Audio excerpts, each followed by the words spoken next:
Welcome back to Work and Wander, where career stories meet dream destinations. I am your host, Jay Cocorullo, here as always with my fantastic co-host, Jessica Badlam. Hi, Jessica. How you doing?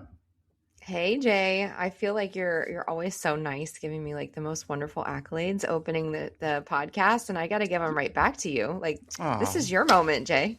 thank you. I appreciate that. Speaking of like moments, there's a lot of sports moments happening right now in the world. We are at baseball season just started.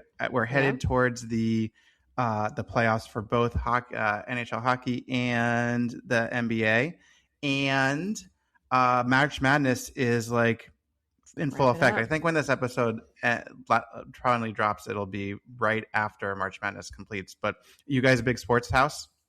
We are. My husband and my son are super big into sports. I think my husband is very, very, very dialed into March Madness every single year. He's got every game on. I have no idea who's playing. Like it's a whole thing. But he and my son talk about it a lot, and both of them play basketball. My son plays, for his high school, and my husband grew up playing. So basketball is definitely the primary sport on in our house right now. But we do not discriminate in sports. We watch them all. So he is getting excited about baseball season and hockey as well too. So tons of sports going on. What about your Awesome. house? Yeah, we follow the March Madness. We cheer for my alumni, the Florida Gators, Nice. who won last year, but unfortunately are out already I did watch that this game. year. Yeah, well, it was close, but it is what it is. Number one in this house at the moment is ice hockey. Ironically, even though we live in Florida, Perfect. my older son plays ice hockey, and yeah, we're big Florida Panther fans who are not having the best season because of injuries this year, but we can't complain because they won the last two Stanley Cups. Yeah. Awesome. Awesome. We don't play any hockey in our house, but we do like watching it. That's a fun sport, even if you It don't is. know it or play it. Like it's definitely a fun sport to watch. I always tell people go to one hockey game and you'll be a fan for life. Yeah, absolutely. Cool. Well, on the subject of exciting sports events, let's hop into the podcast today because we are actually joined by Louis Acosta, our Senior Vice President of Sports, Entertainment, Event Marketing, and Sales at Travel and Leisure. Louis has built a remarkable career across hospitality, vacation ownership, and live event marketing, and now he leads the strategy behind some of our most exciting owner experiences. From large-scale partnerships to the launch of new experience platforms, he's focused on building best-in-class events that create real value for our owners and our business. And we are so excited to have him with us. Welcome to the podcast, Louis. Hi, good afternoon or good evening, where everybody might be listening to this. Hi, Jessica and Jay. Hope Hey. everybody's doing well today. Thank you for having me on the show. You're very welcome. Thank you for agreeing to join us and talk with us for a little bit. Absolutely. Let's jump in. So we always start talking about career journeys because that is important to us here at Travel and Leisure, of course. You've had a long career journey across hospitality, sales, event marketing. Can you sort of walk us through that and how you ended up where you are today? Oh, wow. Okay. So I think, that I love telling this story because it's a lot of fun, but I'll try to keep it brief because it is long. But right after, I'm a proud graduate of Texas A&M University and a fighting Texas Aggie. Right after I left college, I went down to Mexico on one of those spring break, things that were really popular in the 90s. I went down on a one-way ticket. And I Oh, didn't come back. It perfect. was round trip, but I did not come back. Oh. I stayed. I stayed. I had a work visa, and I opened my own little business in destination management on the island of Cozumel, Mexico. And that's really where the bug of hospitality started. I thought I'd take a couple of months off after college. I was going to go to law school. I had plans, but it started on the beach side in a hut, and a thatched hut, doing activities at an all-inclusive resort and getting people excited about vacations and scuba dive and all the stuff you would do at a beach resort. And that really caught the bug for me. So fast forward, after about a year of actually the family I wound up working for was very prominent in the developed tourism for much of Mexico and the Yucatan Peninsula. So that gave me the bug. After about a year down there, I decided, well, if I could do this in Mexico, what can I do to put my degree to work? And I found my way to Florida, Orlando, and got recruited by Disney. This was a long while back, and so went through their Disney Leadership Development Program after about 2 years. Then I thought, I'm going to go be a hotelier on my own. I got recruited to be a general manager. Straight out of the Disney Vacation Club, Wow. So there was I was working for Wow. a Disney Vacation Club, so I learned a little bit about timeshare while I was there, but I was working on the operations side. So I became a GM of a limited property resort, 65 rooms, no big deal. It was fun, having a good time, 15 employees, but that Wow. really learned a lot of the disciplines that, you don't really get from just the front office. You have maintenance and all this other good stuff. Recruited again by a Mexican company to go run a large resort in Belize, Central America. So I went down to Belize and was running a large resort there. Again, you can see the progression. It's going. Was running the large resort in Central America at a young age. A hurricane cut that career short there. It kind of Oh took out that no. hotel for a little bit. So then I was asked, Louis, what do you want to do? You've got some experience now. What do you want? Do you want to be a GM? And I said, well, we've got this timeshare thing starting in Orlando. And I'm like, let me go take a look at that. And I became director of owner services for Fiesta Americana Vacation Club. And that was a fledgling vacation ownership club, which is now one of Mexico's largest vacation clubs. And again, started there, continued to grow. And then it really started to take off after then. I was recruited by Worldmark after an acquisition by Ascendant. Some of you that are listening to this might remember that when Fairfield was acquired and Ascendant. And so I started there and worked my way up to vice president of sales. 2008 hit, and this is really important for the story of where we're going. Yeah. 2008 hit and a downturn in the economy happened, right? Yeah. So I had a choice to make, and so I left the company. I was offered a severance. It was a big downturn in the economy, and I opened up my own business in Las Vegas, generating tours for a timeshare company. Go figure. There you So go. Yeah, so entrepreneurial spirit has always been in my background. A couple of years later, decided to go back into the corporate world at Diamond Resorts, was acquired by Hilton, and then I decided to come home. It's been 12 years with Diamond and Hilton, but then the opportunity, and I was doing very well over there, vice president of sales, marketing for the entire Eastern Seaboard, and then became vice president of event marketing of the industry's largest event marketing platform with a competitor. Fantastic results, doing phenomenal events, really, taking it to the next level. And then I had an opportunity through really, really great leaders, Jeff Myers, Jeff Richards, to come back home to where kind of it started really taking off for my career, which was, at that point it was Wyndham, and now it's Travel and Leisure Co. And here we are. It started in 2020, at the end of 2024. Went through all of 2025, phenomenal results, and excited to tell you about what we've got going on this year. We're excited to hear it too. And we're just as excited as well that you are back home and everyone's been thrilled about that. And what you and your team are already accomplishing is just super just invigorating, I think, for the entire organization. So we are excited and pumped about that and can't wait to hear more.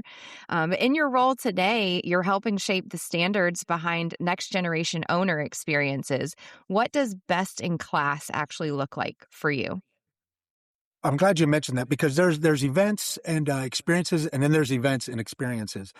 What we're looking Yeah. to do is curate through our team is really those events that are going to set us apart from our competition. Because you can hold a lot of events, but it doesn't mean that they're the best events. And I say this to my team. I said, bigger's not better. Better is better. And we're looking for much better experiences. We're looking for curated things that money can't buy type of experiences, bucket list type experience on top of the regular curated normal things that we would do that have the elevated touch.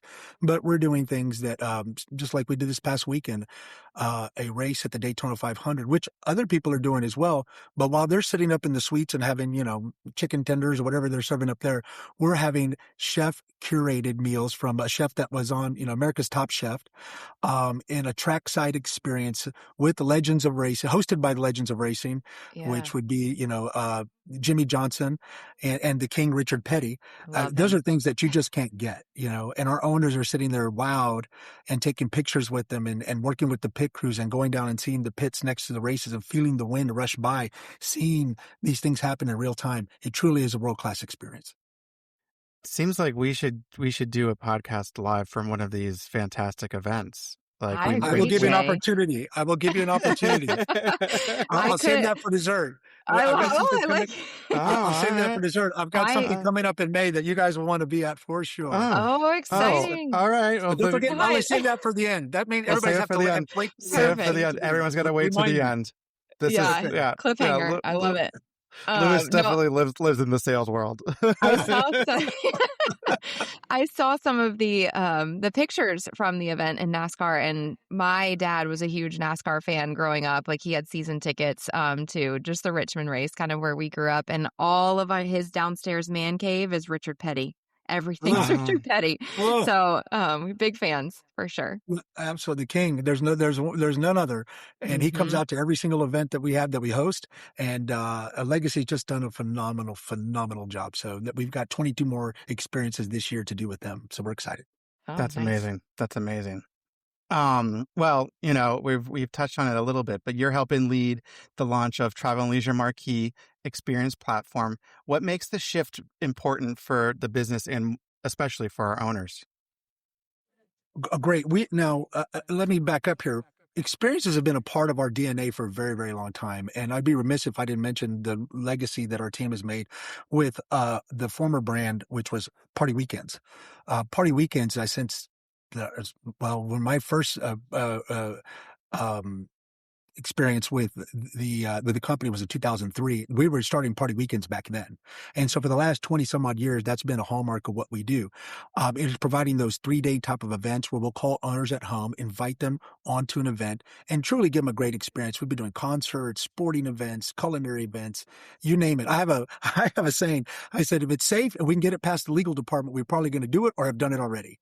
So I saw that we did whitewater rafting last year, and I was like, how did we get that one past the legal department? Do that. Yeah. Seriously. It wasn't very hard. It wasn't whitewater rafting, but it really wasn't too difficult. But one of the things that we're doing is, with the elevation of Travel and Leisure Marquee, it's bringing all of the events under one roof, right? We're having events daily now, possibly daily, many times during the week. We're going to get up to daily, but many of our events don't happen on the weekends. So the Party Weekend moniker really kind of didn't fit any longer. And we wanted something that was more of an umbrella for the entire organization, whether it be Travel and Leisure Marquee Experiences for Margaritaville Vacation Club, Travel and Leisure Marquee Sports Illustrated Resorts, Travel and Leisure Marquee Club Wyndham, Eddie Bauer, insert there, right? Yeah. So our creative department did a fantastic job. Hats off to all the people in the creative department that came up with this. And we just recently launched this month in February, Travel and Leisure Marquee. And you'll start seeing that more as we get the name brand out there for our events. We're excited about it. And it really, truly, I think it fits with the type of events that we're doing now. Yeah. I'd say so. It really does seem to match exactly what we're looking to bring to our owners and what the next sort of generation experience is. And there's a little bit of expectations as we add brands that have great followings like Sports Illustrated and Eddie Bauer. Like, the expectation is that we're continuing to plus that up. So it really matches with the experiences that would be expected from our guests and owners. Fantastic. Yeah, I mean, we've had some tremendous. The Kentucky Derby, where we've Super Bowl experiences. We're looking at the World Cup this year. We've got that big one that I'll tell you about at the end of the conversation. We're really excited about what we're doing, and the excitement that we're getting from we have 3 constituencies, right? We have our salespeople that we want to keep excited marketing. I'll count those as the same constituency. We want to count those and get them excited about new offerings, right? And what this can do for us. We have our owners, right? We have our owners that are adding value. This is no longer a value add. It's a value creator. And so when they look at their ownership, they're looking about, hey, I've been a member for 5, 10, 15 years, or even a new owner. How how can I, what's new? I have these points. How can I use them? So we're expanding, figuring out different ways to give them that value so that they want them coming back for more, and experiences are what they want. Because Yeah. what COVID taught us on a lot of different things is people no longer want things. They want experiences. And this is a great vehicle to be able to provide it for the long term. Yes, I loved how you said, value created. It's Yeah. definitely a true thing what people are looking for. So, in order to do that, you have to have a team to help support you, and you've built and led large teams across the industry. What do you think it takes to turn a big vision into something that actually works day to day across events, sales, and operations? Relentless focus.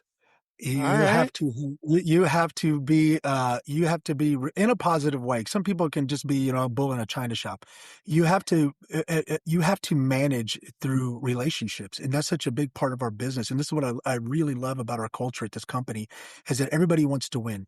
Yes, there's pride of ownership, and nobody likes to hear that their baby's ugly. If they've got a program that you're like, well, that didn't quite work. But we all have pride, right? But at the same time, there's a collaboration here and a spirit of willingness to win. And I think a lot of leaders now, especially the senior leaders, boxes of trophies of presidents clubs, jackets that don't fit in quite as well as they used to. It's about the next team of leaders and how we set them up for success and grow them. We like to look internally and go pluck those leaders up and make sure that they're ready for the next step before they take those next. And if not, then we go recruit and hit the fast forward button, right? And the good news is that I have led teams across the industry for 27 plus years now. And my phone doesn't stop ringing. I wish I had, but it's not just for what I do. It's like, hey, remember when you were running owner services? Do you have anything there?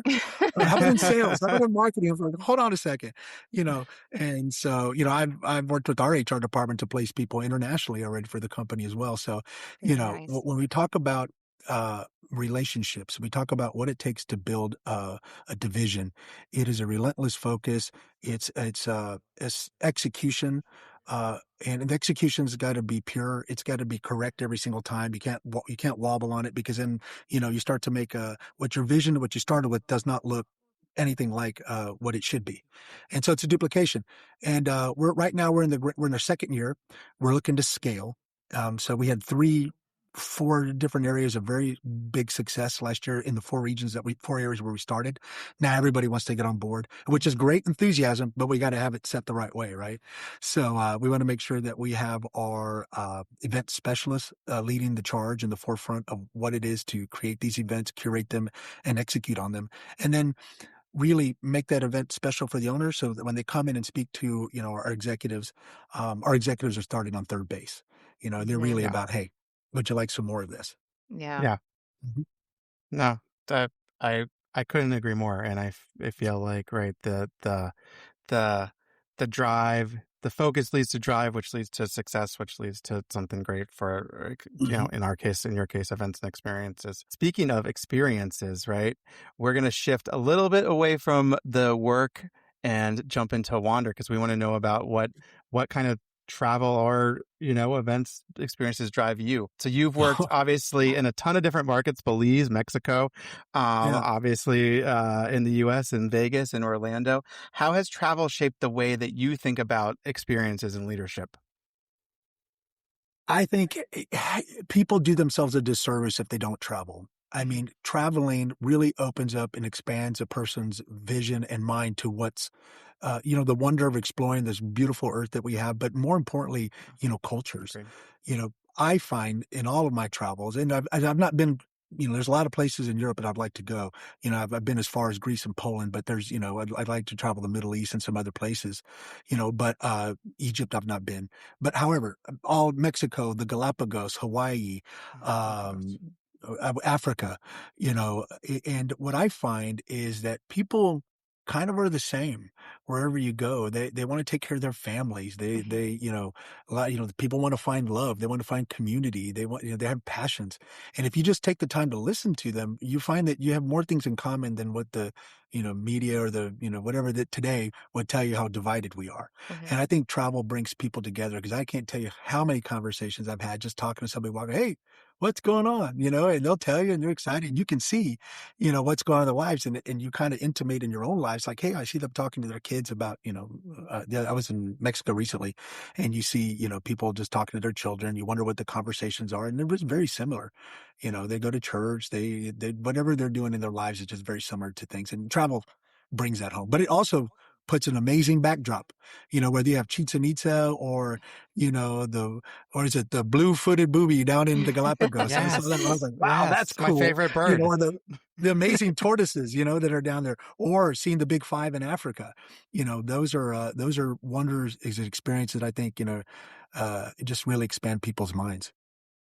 Yeah, I couldn't agree more. And I think it sounds like you've been to a lot, and we're going to come up on a question here pretty soon that it might be a little difficult to answer. But before we get there, when you think about a truly memorable experience, whether it's an event, a trip, or a destination, what makes it stand out to you?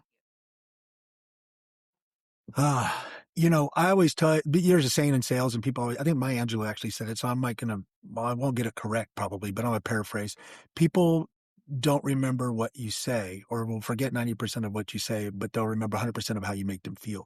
Yeah. If I walk away from that experience rejuvenated, I don't have to be like, wow, so when I come off a vacation and feel like I need a vacation, sometimes like, well, what did I do on that? It was intense. I went Yeah. fishing, I was doing something. It was just really hard, an intense vacation.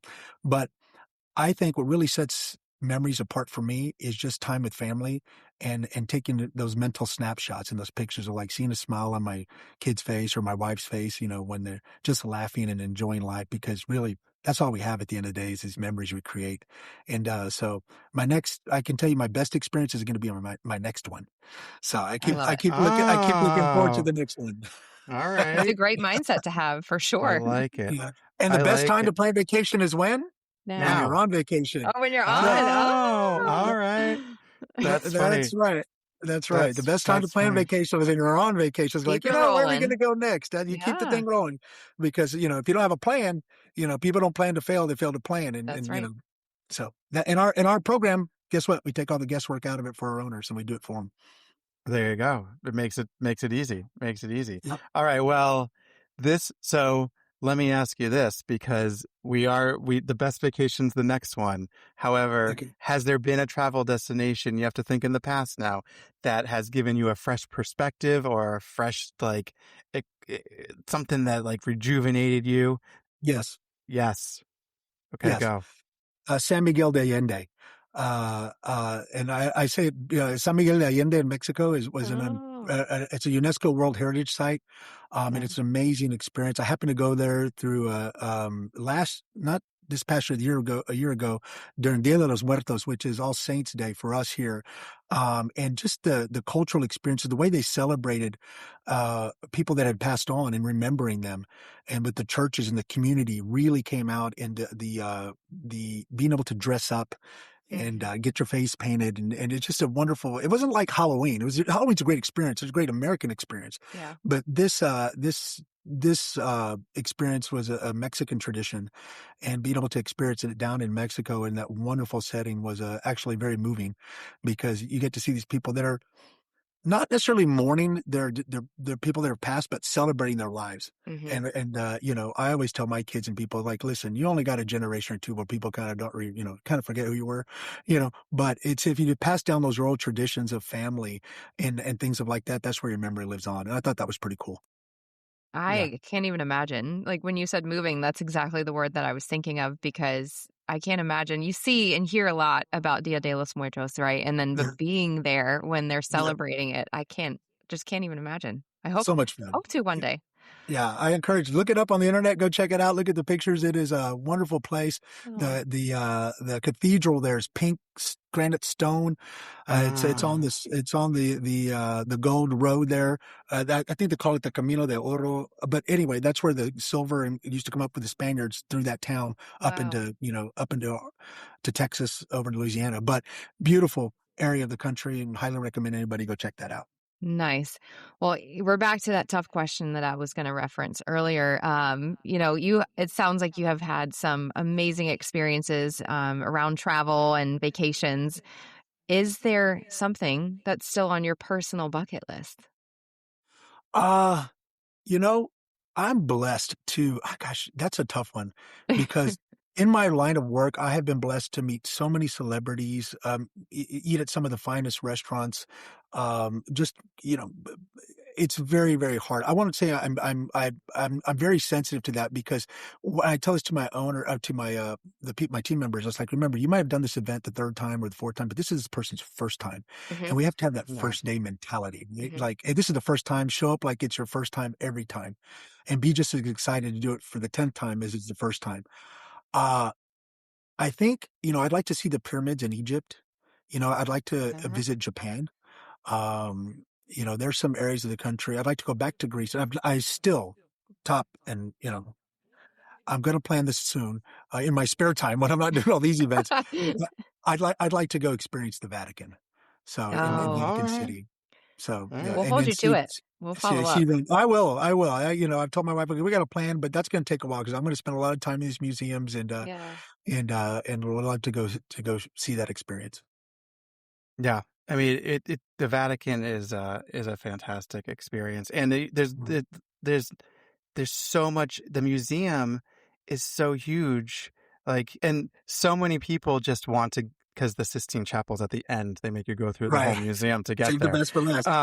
But so many people skip all the stuff in the museum because they just want to get to the Sistine Chapel, which I get to a point. But there's so many beautiful, historic old relics that are in the museum to experience too. So take your time, enjoy it all. You got me excited. Yeah. Deb.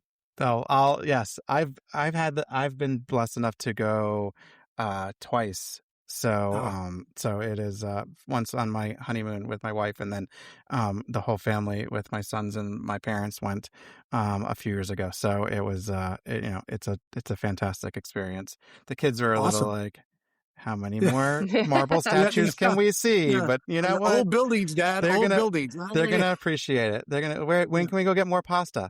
Yeah. That would be me. That's good. Love it. Before we get to some of our final hard-hitting questions, we have something that we call the suitcase sprint, which is some rapid-fire questions that Jessica's gonna just throw at you. And ironically, these are all pre-written, and the last one you've already answered, which I think is really, really funny. So, I'll let Jessica decide if she wants to throw in an extra one or not. But yeah, I know, on the spot. But when you're ready, she'll go for it. All right. Let me have it, Jessica. I love it. We're ready. All right. We'll start easy. Window seat or aisle seat? Definitely aisle. I'm 6'6". Got to have an aisle. First aisle in a while. Yeah, we've had a lot of window seaters, which is my side of the choice. Now, you asked me for my preference, but sometimes I'll take the window seat. It's a longer flight. I'll take if I sit in exit row, window seat, so I can sleep, against the airframe. But typically aisle. There you go. All right, early morning flight or late departure? I have to take early morning flights, unfortunately, because I usually have business I got to do when I get there. Yeah. And you're depending on where you're going, an early morning flight is your best option. Yeah. When I land in Vegas at 10 a.m., I got the whole day coming from Orlando. I've been flying all day, but that happens frequently. Yeah. All right. It's your first day of vacation. Do you explore immediately or do you ease into it? Oh, I think I just get into it. I mean, I just hey, I'm down at the concierge, or I just hop in a taxi and go somewhere and figure it out. Yeah, I typically do not have an itinerary planned. I have a couple things, and then I pepper in there, and I find out that's the best way to do it. Yeah. If you have your every minute planned, you don't take a time to really look around. Yeah. Mm-hmm. Yeah. All right. Do you travel to relax or do you travel to explore? I think I travel to relax, and I relax by exploring. Okay. Oh, it's like the non-answer. Right? Well, I know, to me, I went to Puerto Rico recently, and I was like, let's get on the four-wheelers and let's go exploring. Oh, this is great, because I'm laid back. Oh, let's jump in the river, and it's 65 degrees. Well, that's great, but I'm relaxing and still exploring at the same time. You know what I mean? That's fun. I respect it. I like it. Yeah. All right. So we kind of already hit this one a little bit, but travel itinerary on your phone, or do you print it out? And I don't know that you have. Oh boy, I can't print it out. No, I'll lose it. I suffer from this thing called ADD, Yeah. and so if where'd that paper I put it right where I said I was going to put it right before I left the house, and I left it there. So I have to. I'll take a picture on my phone. That's what I'll do. I'll take a picture on my phone, but if it's typically on my phone. Yeah, I have a tendency to I love to write things out, so I'll write it out, but then I'll take a picture of it on my phone, so it travels with me no matter what. So I'm a little bit of a mix of both, I guess. I'm with you. Okay, hotel room service or local cafe around the corner? Local cafe around the corner. Yeah, that's where you get the best stuff. Yeah, for sure. All right, scenic route or fastest route? I like the scenic route. Me too. When I'm going to work, I'll take the fastest route. But if I have to be, let's go. I learned that from my father. We were from Texas, and he would stop. In Texas, they got these little things that every, 100, miles, there's a sign. And back 200 years ago, something happened here. We hit every single one of them. So. Yeah. You're like, are we ever going to get there? Yeah, we already got there. We saw 50 signs on the way. All right. Plan months ahead or do you book last minute? I like to book last minute, actually, because now some of the big ones I have to plan months ahead, right? Because, I've got to get the whole family. But for me, it could be like a month ahead. That's last minute for me is a month ahead. Okay. I think that's fair. All right. One destination that surprised you in the very best way. One destination that surprised me in the very best way. That's, what? I think probably Kona on the big island of Hawaii. Yes. I thought it was going to be dead and slow but when you got there, and I remember just having coffee up on Cook's Point, and some of that Hawaiian coffee, right? Kona coffee. And I was like, this place is really pretty cool. That's a good place to get away from it all. It's not as a hustle and bustle of Waikiki. And had some really good experiences there. Nice. It's like this little, I won't call it a city, more of a town. But then you drive 10 minutes and it's all volcano rock, like volcanic everywhere. rock. It's really cool. It's really Still cool. on my bucket list, you guys. We're going to check it There off you go. soon. There you go. All right. So the last question you did kind of answer earlier, but it is such a good tip. So we're going to ask it again, just because I feel like our listeners really need to get this advice from you. When it's all over, are you already planning the next trip? Are you savoring the last one? Oh, I'm already planning the next one. I've got 3 planned already. So, and I always kind of take 2 or 3 ahead, keep on it, and I like to take the long weekends, the 4-day things and pepper those out throughout the year. Instead of taking, it's hard for me to take a week and a half off because then I'm just going nuts. I like the long extended weekends and do multiples of those. Tips from Louis. I hope our listeners are really dialed in. Yeah. If you haven't already planned your next one, plan it out. Yeah, use Exactly. what's it, vacation? Use the extra holidays. Use all those perks that we get or that we have at work. Please use them. Yeah. 100%. Plug in for extra holidays. Yep, absolutely. Oh, All right. I know we're probably winding down, but so do you want to hear what that event's coming up? Yeah. What's the next thing coming up? And then we'll end with the last question.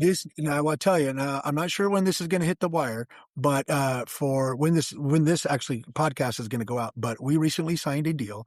And it's going to be announced that we are going to host the Sports Illustrated Resorts 250. It's a whole race that we are sponsoring. And May 31st, Saturday, I think that's the date, May 31st, in Nashville. I love it. Jeff was like, all right, I'm going. Yeah, it's going to be, we'll be featured and we'll be featuring Sports Illustrated Resorts logos. It'll be nationally televised on the WB. Wow. It's going to be a fantastic time for us to be, really, and I think it's coinciding around the time that should be, I think that month that the resort should be, taking occupancy or just opening up around that time. So we're really excited about what this is going to do and invigorating and putting the focus on this wonderful brand, an iconic brand for Sports Illustrated Resorts. And we're just really excited what it's going to do for our owners. And we'll have participation with Club Wyndham from Margaritaville. Legacy will be there. So we'll have our Legacy participation on that day with Richard Petty and team. So it's going to be a wonderful event. Oh my gosh. And we need to record Work and Wander podcast live. I think you guys need to go over there and yeah. Actually, we're going to have social media exposure. We'll have radio exposure. See, there you go. You guys can be behind the scene when WB is doing interviews. You can be exactly. That's on the site reporters. That's what I'm saying. We can do that. We're your people. Keep the company informed. I appreciate There your you time, go. everybody. Yeah, Thank you there you so go. much. All right. Last end cap to our conversation. Okay. You know that the mission here at Travel and Leisure is to put the world on vacation. From your perspective, how do well-designed experiences, especially the events, right, create lasting memories and real value for our owners? I'll tie it all together in a bow because I think this is the deal. People go on vacation. They don't necessarily know what they could have an itinerary in the old, last 20 years. We go, okay, we arrive on Monday. We have this. And we're going to Disney. We're going to the parks. We're going to do this. Everybody has an itinerary. But then after you've done that a few times, it's like, gosh, what do I want to do? It's so, refreshing to get a call and go, hey, Mr. and Mrs. Jones, I see that you're arriving to Las Vegas, Bonnet Creek, Myrtle Beach, one of our resorts, right? And did you know that we have an event, a concert going on that weekend? And oh, no, I didn't know that. And you get invited to go on that. And you didn't even know that this was going on. So it's a surprise and delight. When we can Yes. do that and we create those memories, those are seared in the brain of experientially for that family. And, not I've seen this a lot. I've had people come up to me in my career and go, Louis, thank you for that. Even something as that we had a dinner at Morton's or we did something. And they said, I want to thank you because, that was the last dinner that we had with my dad or, my mom or my grandmother, whoever was there. And, it's those things, like I said earlier, you don't see somebody, we have this thing that we say in sales. You don't see a U-Haul following the hearse, right? You don't take it with you. You know Mm-hmm. what I mean? Yeah. So, but when you create those vacation memories, and those are the really things that don't have those are priceless. And I'll share something really cool that happened this year. We did one event at Bonnet Creek, and there was a lady who was in a wheelchair, older lady, and she could walk, but she was leaning on, depending on the wheelchair. Everybody started getting up dancing. Everybody started having a good time. And in that moment, her husband was able to help her out of her chair because, like I said, she could walk, but she just relied on the wheelchair. And she was moving. And he told me afterwards, I haven't danced with my wife in 10 years. Oh Mm, my gosh. And so, they weren't moving very much, but they were moving. And that was the Yeah. important thing. And so that's what we do. That's how we change people's lives. That's why, in this era that you can't turn on the radio and you hear some person trying to get you out of a timeshare, I'm pushing the other way. We need to put more Mhm. people into this because that's how we change people's lives Mhm. and truly put the world on vacation. Yeah. Oh my goodness. and there's That's the bow. Nicely They're done. wrapped it right on up. To that touch. Wrapped it right on up. I love it. I love it. Thank you so much. That was wonderful, wonderful insight. And just like we're saying, you just put the bow right on it and expressed exactly what all of this means at the end of the day and what our purpose is. So thank you so much for joining us today, Louis, on Work and Wander. We've really loved hearing your story and your perspective on building great experiences. And to our listeners, thanks for tuning in. And until next time, keep wandering.